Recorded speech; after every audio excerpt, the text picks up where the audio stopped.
I'm gonna get right to the point. I'm not gonna have a funny intro or any silliness right now because I this is not a matter for silliness. It has come to my attention that during the last broadcast I made a mistake. Um, and it was a horrible mistake, and I hope to never make it again. I falsely stated that McLaren were the last team in Formula One to have to show off their livery, and I was wrong. I completely forgot about Aston Martin, and as a result of this incredible blunder, I will be committing the Japanese suicide act of harakiri after this broadcast is done, as to atone for my crimes. I hope that you guys can forgive me. To those wondering about that last comment, I'm actually not going to be doing that because I unfortunately do not own a cool-ass sword. I could make one.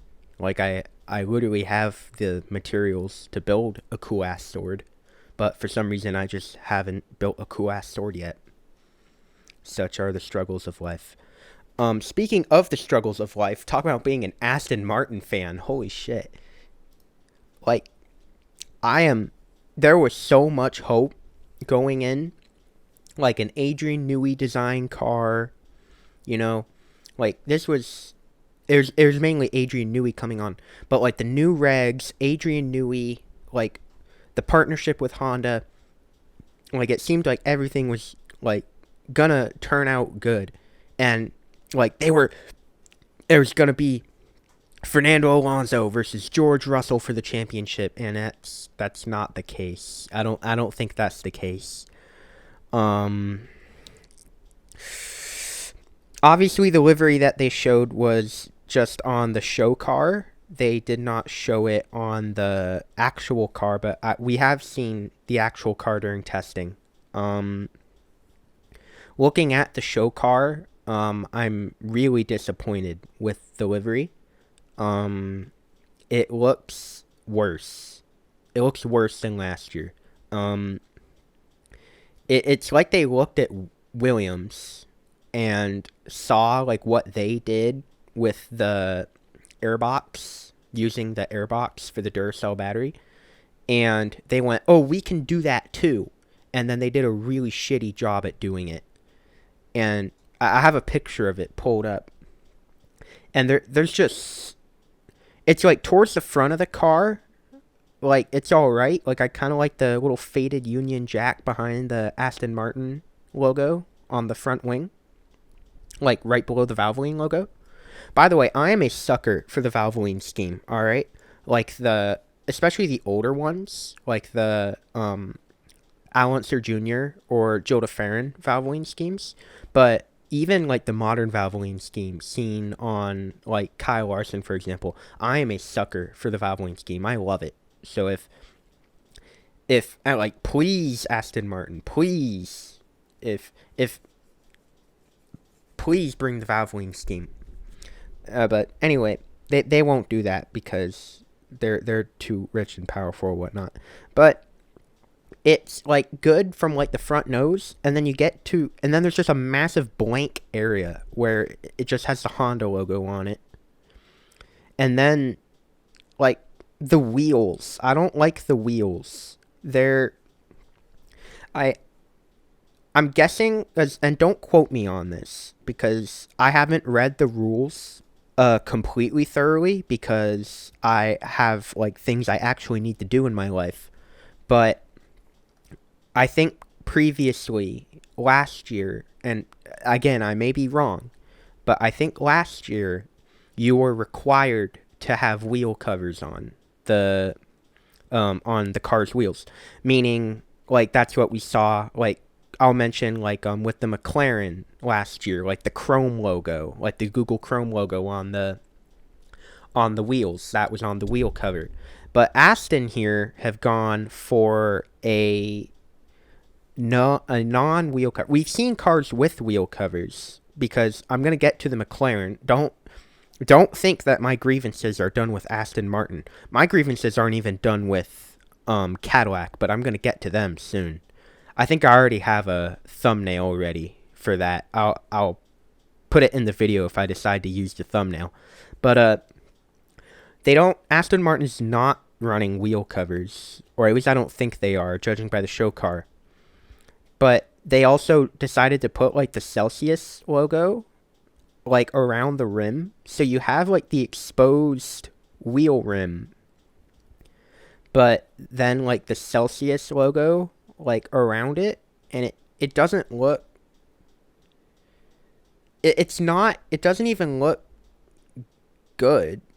It it has the Celsius logo, and then you turn it like like a third of the way, and then it's the Celsius logo again, and then you turn it another third, and then it's like the Live Fit Go or whatever the hell their slogan is. I can't read it because it's like upside down right now. But yeah, I don't like that. I think that looks kind of dumb. And it's like, oh, but Zachary, the cars are gonna be going so fast, you're not gonna see it anyway. And it's like, yeah, I know, but yeah, it's like they could have done better. All right, they could have done better. And that's just overall my thing with this livery is they could have done better. They could have done so much better. And like this doesn't seem like this is like ushering in a new era of Aston Martin. Like this doesn't scream like we have a car, we are going to fight for the world championship. This screams we are going to do the exact same thing we've been doing for years, which is dump hundreds of millions of dollars into this program and get probably P5 in the constructor standings at best. It is like even like looking towards like the rear of like the airbox, like behind the halo, it's just blank. Like there's nothing there. There, like they chose to make the Valvoline logos, and I understand that like the more you pay, the more that like your logo is on the car. But like honestly, like I cannot even see the Powered by Honda logo. Like I had to look for it on my when I first saw the car, and it's right by the Valvoline logo at the towards the exhaust, like towards the rear wing. But I feel like because this is like a new era of Aston Martin, like this is their first year. This is supposed to be their first year, like ushering in a long partnership with Honda. A long, successful partnership, but knowing that Fernando Alonso's on the team, we're probably just going to get another GP2 engine. But it doesn't seem like they really care about Honda. It just kind of goes like, oh yeah, and Honda was, and that's. I'll get to what Fernando Alonso was saying about the engine and the car during the event, but we have to talk about the event itself. I did not watch the event because it was at like 4 a.m. or whatever.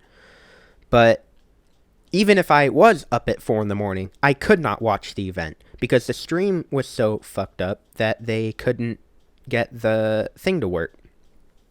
So you had a bunch of people like reacting to the car, and then the stream would just cut out. Like it would completely pause on them. So you had people alternating between like I think the Aston Martin website, the Aston Martin YouTube channel, and Sky Sports all at the same time, trying to get like a consistent stream of what they were saying. And ultimately it was like if this was like a good reveal, like it'd still be pretty ass that it was like that, but it would at least make up for it in that it was a good reveal. But this is not a good reveal. This was Lawrence Stroll talking about how good of a guy he is and how good Aston Martin is. And it's all of their reveals they've done before. Even like with Vettel, it's the same. They bring Lance Stroll and Fernando Alonso out and go, okay guys, whatever you do, do not mention that Lawrence Stroll was named in the Epstein files.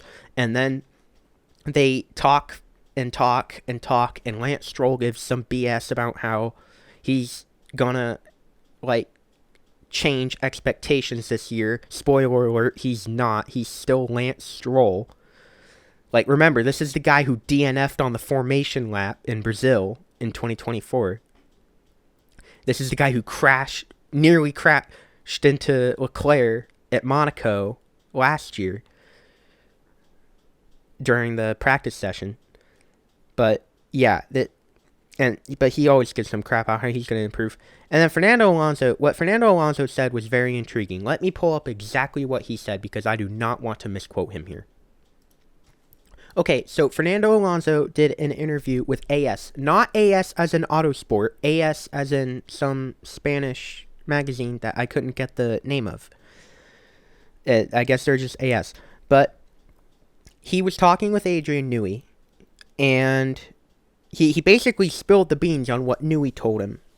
And what Fernando Alonso has said was, quote, "We were a few months behind what Newey thinks the other teams were doing, and the same goes for Honda. We have had more difficulties than they expected with the engine. We believe we have some issues to resolve regarding the project's competitiveness, and we don't have much time. There's only a month until Australia. Some of these issues won't be resolved before Australia, and we'll have to deal with them in the first 3 or 4 races."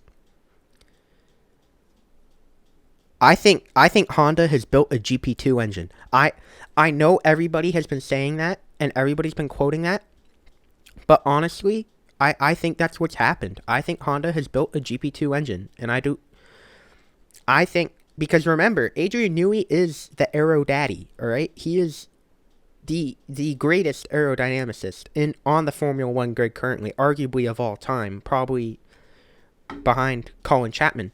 But you have to remember that you have to, like, when he was with Red Bull, like 2014, 2015, after the Seb Vettel, like when the Mercedes domination began, like in the beginning of the turbo hybrid era, like, it did not matter how aerodynamic that Red Bull was. It did not matter how, like, incredible of a car, like how much less drag or like downforce it made, because the Renault engine was shit.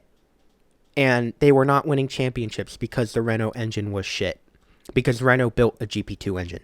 And, well, I say that, and Honda did build a GP2.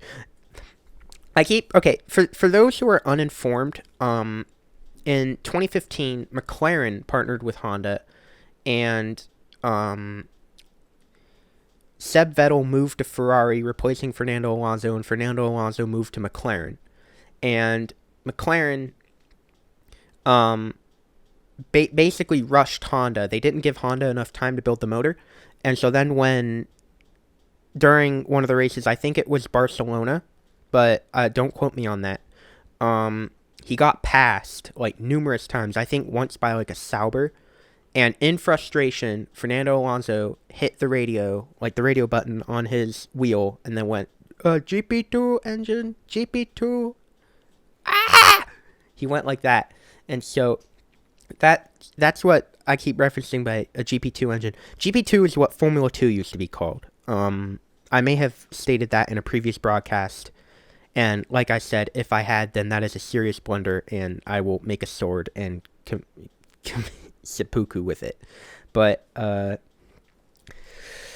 yeah, it does not look good for the Aston Martin squad. I think it's over, guys. As much as I want Fernando Alonso to get his 33rd win, honestly, he's overdue. He hasn't had a win since 2013. He desperately needs a win. Obviously, a fight for the World Championship will be better. But I'm a Ferrari fan, all right? So I'm pretty delusional. But even I'm, like, pretty skeptical about any of this happening. I cannot see Fernando Alonso fighting for a championship in this car. I cannot see Fernando Alonso fighting for a win in this car unless some miracle happens. I know Giancarlo Fisichella got a win. I know Pastor Maldonado got a win, but even that win, that was like a bunch of miracles had to happen, and that was on the Valencia street track in 2012. So yeah, that is my thoughts on Aston Martin. Aston Martin, more like your car is Aston Martin. Like I said, I'll be committing seppuku soon. Anyway, I don't know how to pronounce it, but like the thing is that I looked it up before, and there's two terms, but like seppuku is technically like the term you're supposed to use, and then the other term, which is like the popular term you're not supposed to use, and I think that's hokiri. Let me look it up.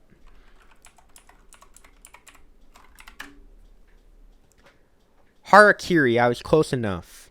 I don't speak Japanese, so I'm not on that side of the Axis powers. But yeah, so I don't like it. I don't like it. I just don't like it. As I'm recording this, testing will begin in there's a countdown on the top of the screen right now. Because I'm on the F1 website right now, looking at the Aston Martin car, and it's an hour and 3 minutes away as I'm recording this. By the way, guys, I am recording this. The government found me in the Bismarck, so I had to leave. So I'm recording this on top of the Burj Khalifa, not on the top floor of the Burj Khalifa, but on like the very tippy top, like where the antenna is. My desk is balancing on the antenna. All right. One gust of wind and it's over. All right. Here, I'll.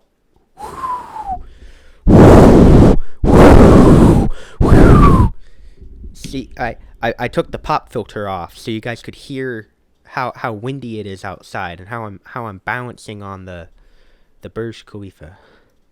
But I know someone who could not balance on top of the Burj Khalifa like I am right now. And that is McLaren CEO Zach Brown, no relation. Honestly, I'm pretty ashamed to share the same name with him because I can't fucking stand him. If you don't know what I'm talking about, usually with like when a driver wins a championship, such as Lando Norris did for McLaren in 2025, the radio messages are usually pretty awesome. Max Verstappen 2021, Seb Vettel 2010. You know, Du Bild Weltmeister. You know, that was pretty cool. That was pretty dope. But like he had these. Like there's so much that he like could have said, or like there's so much he could have done differently. And instead, he hops on the radio and then goes, "Oh, Lando Norris, is this the world champion hotline?" Fuck Zach Brown. I'm calling him Fat Brown from now on. I'm not gonna call him by his real name. Fat Brown, and along with his crony, Andrea Stella, who actually runs the team. Don't be mistaken. Ozempic Brown is not the one making the decisions on the pit wall at McLaren, all right? It is Andrea Stella. He's the one making the decisions. And Ozempic Brown is simply sitting there eating cupcakes the entire time. But he waddles out with Andrea Stella and Oscar Piastri, who looked like he just got out of a tour from Vietnam. And honestly, I don't blame him. And Lando Norris, who obviously is pretty happy because he has the number 1 on his car. First off, here's the thing, and I haven't looked too much into it, but like and this is so minor, and I'm sure that he probably has already resolved this, but like a big thing with Lando Norris, like if you look on his website, or you look at his merch, or you look on his helmet, is like his logo. It's like the L and then like the N for like Lando Norris, obviously. But then they're like positioned in a way that they like spell out a 4. Like the 4 is like really iconic in his brand, but he's not running the 4. He's running the 1. So how is the 1 being added to the side? Like what is the logo? These are the questions I want answered during these livery reveals, and instead they go on about, oh, competitiveness. We're looking to be competitive. We're looking to be the top team. Don't give me that horse shit. Every team says that. Haas said that in 2021, and do you know where they finished? Last place. All right. You don't get to You don't get points with Nikita Mazepin, all right? I went on a bit of a tangent there about logos. If I open up Google and I find out that he changed his logo to like some oversimplified shit, like every corporation's been done, I am going to commit like an act of like eco-terrorism, all right? I'm going to release like a bunch of goldfish into like a river. But anyway, Fat Brown comes out, and in between stuffing his face with cupcakes, he goes, "We're delighted to present our 2026 Challengers livery from our second home, Bahrain. The iconic papaya continues on the MCL 40. That's the name of the car, by the way, the MCL 40. In case you don't know, the MCL stands for Mclaren. That's if you have if you're missing some chromosomes there. As we keep our tradition of carrying championship-winning liveries through to the next season, racing performance is also at the forefront of design when exploring creative routes, as we've balanced creative direction with aero considerations to create this striking 2026 competitor." And then he went on to suck the dick of every sponsor and shareholder and partner, basically going, "Oh, we can't," all the fans basically going, "Oh, we couldn't have done this without you. Thank you so much for doing this." That's what he was doing. Andrea Stella kind of toned it back. He just kind of said 2026 marks a new challenge as we take on a new era of Formula One regulations. We go into the season as an independent challenger facing 5 top manufacturers who all want to beat us, blah, blah, blah. While we have the benefit of the lessons learned from our success in the past 2 years, the whole grid is restarting from zero. So an important thing to note here is that McLaren has always been a customer team. And so, or I don't think they were a customer team like they may have been a customer team when they first formed, like in 65, 66.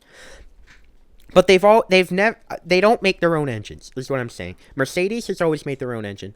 And there's a lot of controversy with the Mercedes engine. I think I mentioned it before, but in case I haven't, I'll briefly bring it up.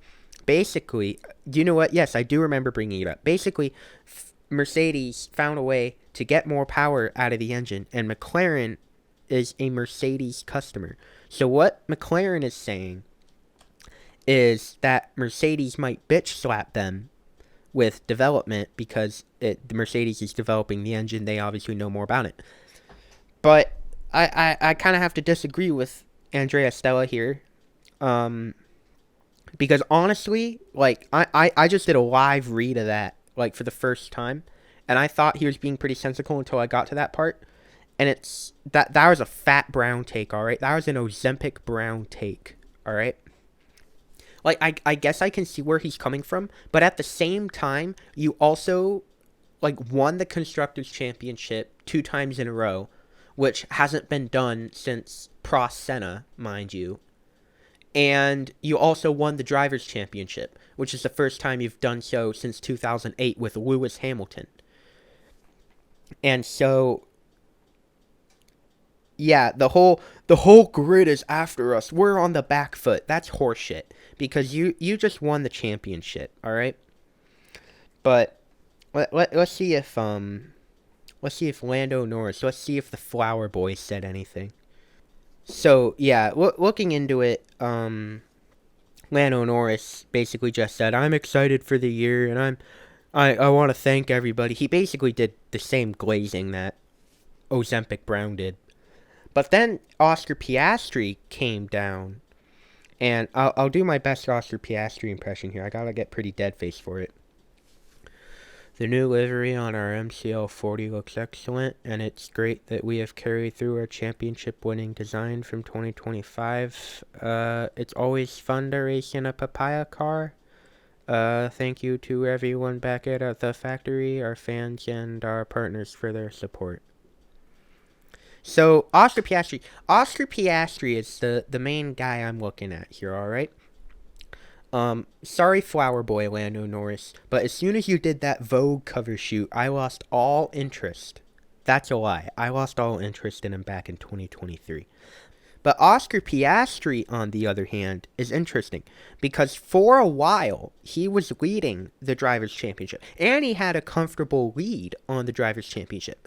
And not only did he bottle the Drivers' Championship to Lando Norris, he also bottled it to Max Verstappen, who overcame one of the biggest point deficits in Formula One history and lost the championship by only 2 points. And I'm not even a Max Verstappen fan, but I have to say that is pretty impressive. That is pretty impressive. Obviously, I wish it was the boys in red doing that, but Ferrari's incompetent, and they could never. But I'm really interested in Oscar Piastri because, like I said, he fumbled. He fumbled the championship last year. So if McLaren do have a good car this year, a championship contending car, because a big part in the championship last year was Papaya Rules. And in case you don't know what Papaya Rules is, Papaya Rules, instead of letting the cars actually fucking race on the racetrack like you would during, I don't know, like IndyCar, NASCAR, any of the other Formula One teams on the grid, the World Endurance Championship, IMSA.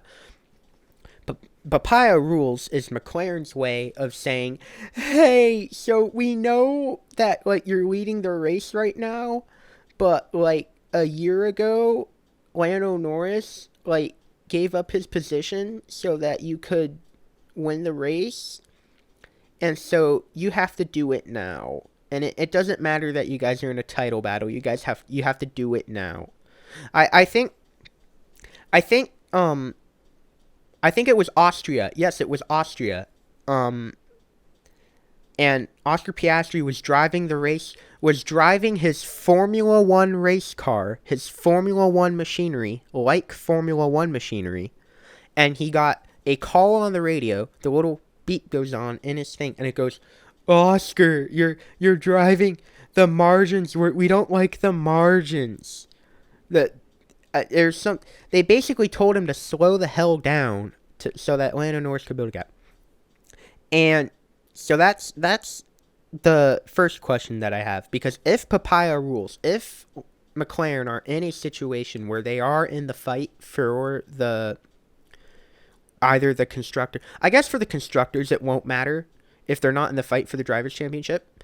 But if they are in the fight for the Drivers' Championship, if they are in the fight for the Drivers' Championship, someone's going to get screwed. Someone's going to get screwed regardless. And that's just the nature of the sport.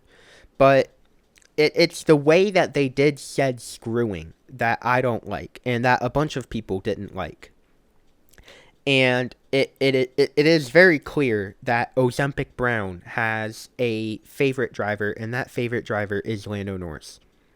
So, Oscar Piastri, is Oscar Piastri entering into, like, his, like, is he going to become like Fernando Alonso, like kind of like the villain on the grid? Obviously, Fernando Alonso's not really the villain right now, but back in, like, 2007, 2008, he definitely was, like, a villain on the grid. Is Oscar Piastri going to kind of become like a I don't care what people think, I'm going to do things my way? Or is he going to put the choker on and go, yes, daddy, and obey every rule from McLaren? I don't know. And the other thing is that Mark Webber, other Australian driver who got screwed over by team orders, he is Oscar Piastri's manager. And the reason I bring that up is because Mark Webber did an interview towards the end of the season last year where he basically hinted that Oscar Piastri might leave McLaren. And so that's the next thing I'm looking at, is if there is a team order situation, if Papaya Rules does take place, will Oscar Piastri leave McLaren? Because obviously the driver market for 2027 has not been decided yet.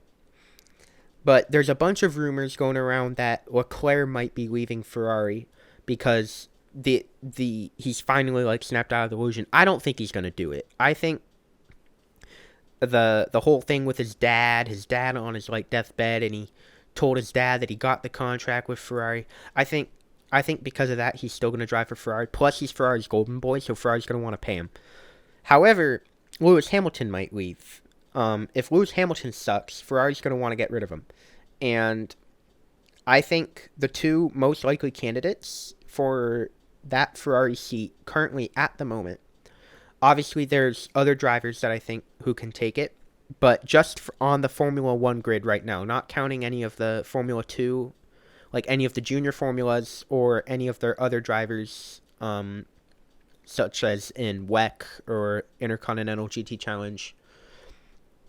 Because don't get me wrong, those guys are good too. I mean, they won the 24 Hours of Le Mans three straight in a row. So those guys are good. But I think, like, if I were to put a driver currently on the grid in that Ferrari seat, shall Lewis Hamilton leave, I would put either Oliver Behrman or Oscar Piastri. And Oscar Piastri he's an interesting case because we could have like an incredible silly season in 2027. We could have like Leclerc leaving Ferrari, Hamilton leaving Ferrari, Fernando Alonso retiring. Like, we could have like Max Verstappen like leaving Formula 1, going to the World Endurance Championship. We could have so much stuff happen in 2026. And like right now we just don't know anything. But I think if we look like at the like it I think it's too early to tell, but like if Oscar Piastri grows, what I'm trying to say is if Oscar Piastri grows disillusion with McLaren due to papaya rules, and I'm not sure, because obviously Red Bull is going to want to try and lock down Max Verstappen if they can, and I don't think anybody wants that second Red Bull seat. And Mercedes, I think they've locked down Mercedes, like the Tal Antonelli and Osama bin Russell. Those two are locked in. Aston Martin, that's an if, but again, that's kind of an eh, like I mentioned before, if they are a top team. They have the money to be a top team, but they're not a top team. So yeah, that's the situation. But where would he go if he were to leave McLaren? I don't think he'll leave McLaren. I don't think he has intention of leaving McLaren just yet, but I think most likely if he were to leave McLaren, he'd probably go to Ferrari. But I could be wrong. I probably am wrong. I don't know why I'm saying I could be. I probably am wrong. The testing hasn't even started yet, and I'm already making predictions for the 2027 driver market. All right. Now we got to get to the my main grievance here. All right. This was going to be an emergency broadcast. All right. I was going to do an emergency broadcast about this, but then the liveries dropped, and so I decided, you know what? I'll wait. All right. I'll migrate the current broadcasts over to YouTube. By the way, the broadcasts are on YouTube now. You should have the link if you're watching it right now. They're all in a playlist, so you can watch them in order.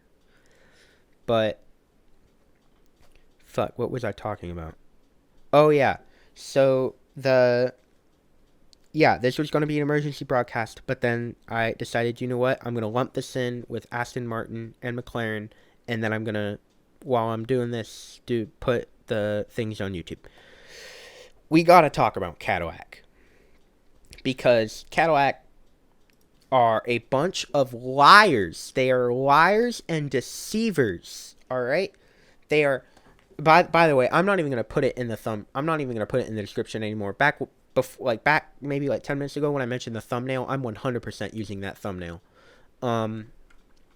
They are liars and deceivers, and I hate them.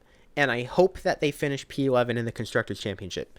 And the reason I say that, and the first question is going, whoa, Zachary, why are you saying all those bad things about Cadillac? I thought you wanted Cadillac to win. And I did want Cadillac to do good until they pulled this shit, all right? Because in the commercial, in the Super Bowl commercial, and in the show car that they had at Times Square, and on the promotional images that they shared on their Instagram, the one side of the car was black, and the other side of the car was like a chrome silver. And that's what I mentioned in the last broadcast with how it kind of looked. That one side of the car kind of looked like the late 90s McLarens, like the West Marlboro, or not the West Marlboro, the West Tobacco McLarens. And then Formula One posted a image on their socials of the Cadillac on track. All right. And it is not chrome. It is not chrome. It is just a flat silver. I don't even think it's a silver. It's a white. It's just white. They are liars and deceivers to make us think that they, and I like this. I already was not a fan of this livery, and then this comes out, and it's like, holy shit. Like, I can't even find the words to use, like, how upset I am, alright? But I can think of an action. I think that action would involve me going to John Cadillac, going up to his door, ringing the doorbell, and then committing seppuku in clear view of his Ring doorbell camera. But that's just my opinion.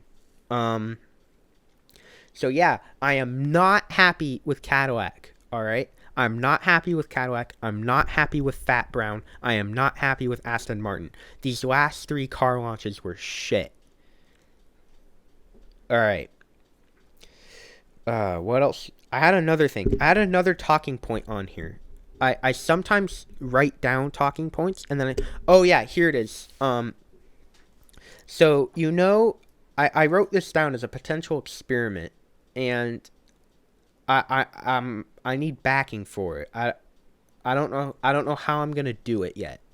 But you know how people have like you have like I'll use Red Vines and Twizzlers for example. So you have like Red Vines and Twizzlers, right? And like on the surface, they're the same candy, They're like a textured, like ropey, like they're rope candies, It's like a texture, it's like a licorice, like it's a red licorice.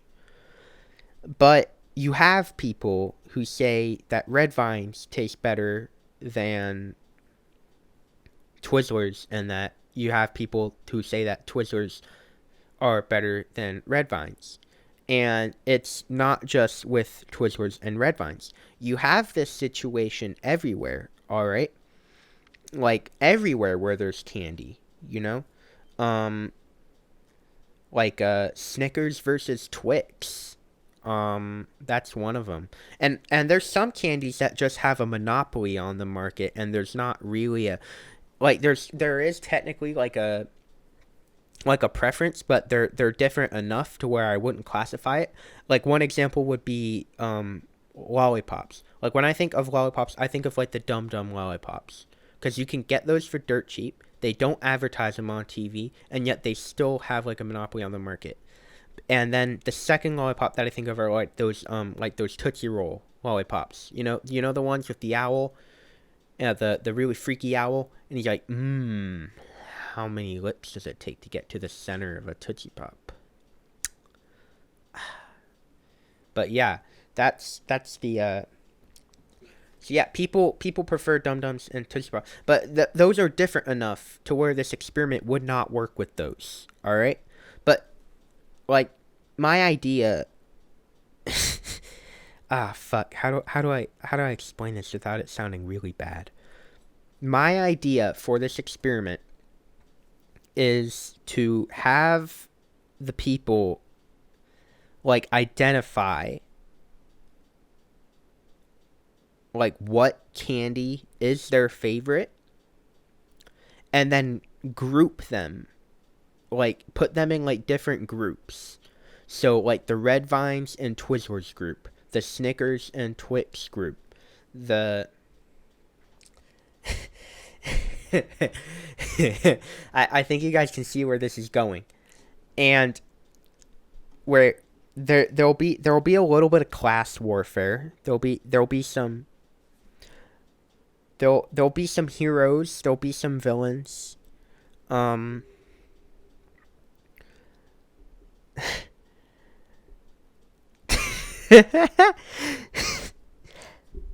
I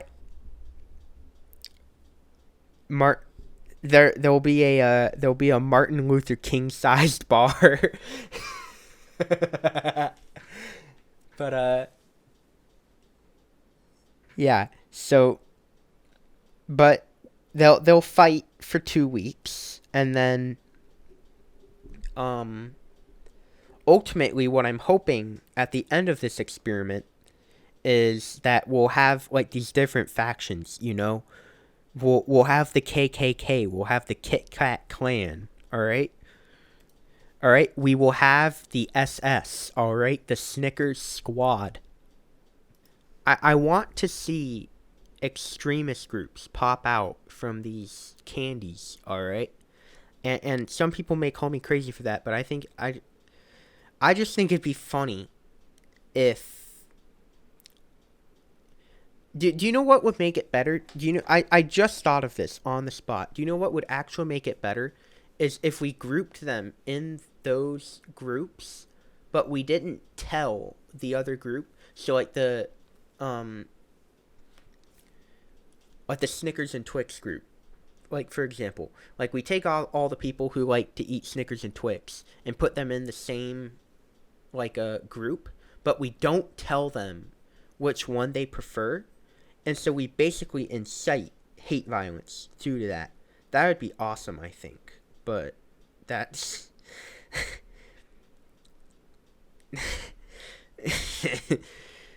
can you imagine like a people wearing like robes for like the Kit Kat clan, like doing like a public lynching of a what the fuck am I talking about? Jesus Christ. All right. Um I think I should end the broadcast here because I've still got to create the thumbnail for this. I am 100% going to use the thumbnail. It will be the worst stand thumbnail. So in case you guys are wondering, it is the worst stand thumbnail. But yeah, so I'm going to end the broadcast here. I unfortunately do have to cut the little music things at the end a bit short because YouTube are run by a bunch of hateful people, and they want to strike me down. They